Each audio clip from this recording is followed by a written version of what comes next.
Necə olur ki, səndən daha az maaş alan, səndən daha yaxşı yaşaya bilir? Ən azından sənin gözün elə görsənir. Bunun birinci səbəbi var. Gəlin bunları bir-bir izah elə. Xərcləmə vərdişləri nədir?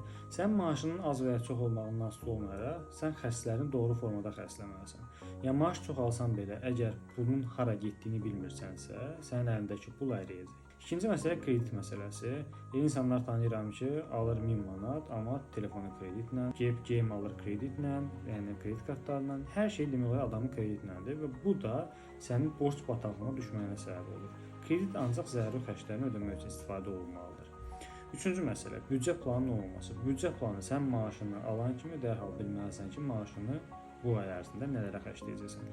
Sənin bu ay üçün xərclərin nələrdir, planlanan və gözə görünməz xərclərin nələr ola bilər, onları da özündə qeyd etməlisən. Dördüncü məsələ isə fərqli dəyərlər və yaşam tərzi məsələsidir. Bəzi insanlar var ki, sadə həyat tərzinə üstünlük verir, bəzi insanlar da göstərici sevir. Misal üçün 60 qəpik verir, metro ilə gəlir, çıxır mərkəzdən. Amma həmin ərəfədə 6 manat kofe alır və əlində kofe ilə plazaya girməlidir. İnsanlara göstərməlidir ki, mən daha üstünəm, mən insanlardan daha lüksam, büdcənizə ən mənfi təsir göstərən məsələlərdən biridir. Buna görə də maliyyə savadlığını artırmaq lazımdır. Növbəti videoda maliyyə savadlığını necə artıraq, izafi xərcləri necə qurduq, onunla bağlı videom olacaq. Səhifəmi izləyin və bu videonu dostlarınıza göndərin ki, onlar da faydalansınlar.